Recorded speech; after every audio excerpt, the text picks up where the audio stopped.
سلطان ایوبی رحمت اللہ علیہ گہری سوچ میں کھو گئے۔ وہ غالباً سوچ رہے تھے کہ کس پر بھروسہ کریں۔ کچھ دیر بعد انہوں نے کہا، علی، میں تمہیں یہ اجازت نہیں دوں گا کہ فیضل فاطمی کو گرفتار کر لو۔ کوئی ایسی ترکیب کرو کہ وہ جرم کرتا پکڑا جائے۔ میں اسے موقع پر پکڑنا چاہتا ہوں اور یہ موقع پیدا کرنا تمہارا کام ہے۔ وہ جنگ جیسے اہم شعبے کا حاکم ہے، سلطنت کے جنگی راز اس کے پاس ہیں۔ مجھے بہت جلدی یہ ثبوت چاہیے کہ وہ ایسے گناہونے جرم کا مجرم ہے یا نہیں۔ علی بن سفیان سراغ رسانی کا ماہر تھا، خدا نے اسے دماغ ہی ایسا دیا تھا۔ اس نے ایک ترکیب سوچ لی اور سلطان ایوبی سے کہا، لڑکی جن مراحل سے گزر کر آئی ہے ان کی دہشت نے اس کا دماغ معاف کر دیا ہے۔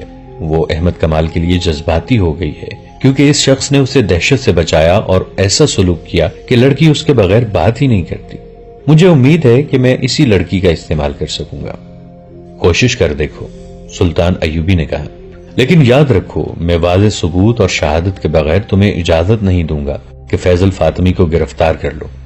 مجھے ابھی تک یقین نہیں آ رہا کہ وہ بھی دشمن کے ہاتھوں میں کھیل رہا ہے۔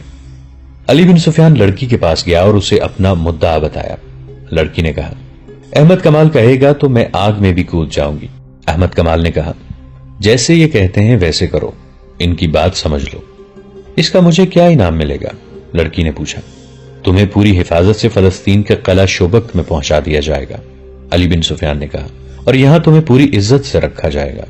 نہیں، لڑکی نے کہا، یہ انعام بہت تھوڑا ہے، مجھے منہ مانگا انعام دو۔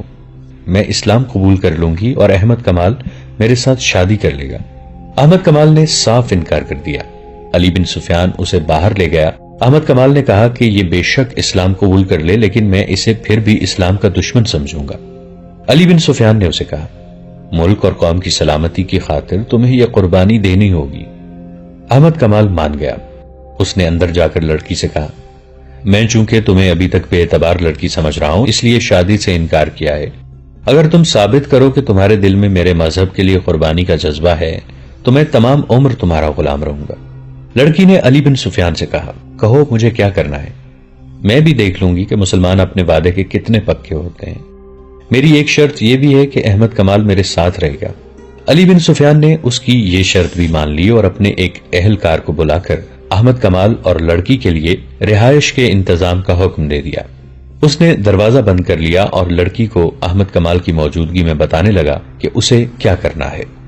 تیسرے دن علی بن سفیان کے بھیجے ہوئے آدمی حبشیوں کی اس مقدس جگہ پہنچ گئے جہاں سے لڑکیاں بھاگی تھیں اور جہاں رجب حبشیوں کا قیدی تھا۔ یہ 6 آدمی تھے اور سب اونٹوں پر سوار تھے۔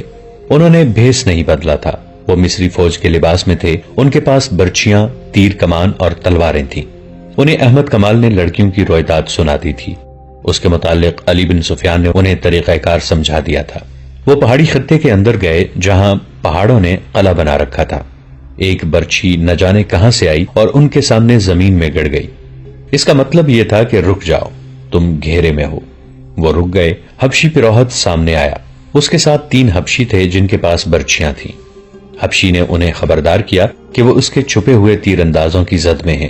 اگر انہوں نے کوئی غلط حرکت کی تو ان میں سے کوئی بھی زندہ نہیں رہے گا۔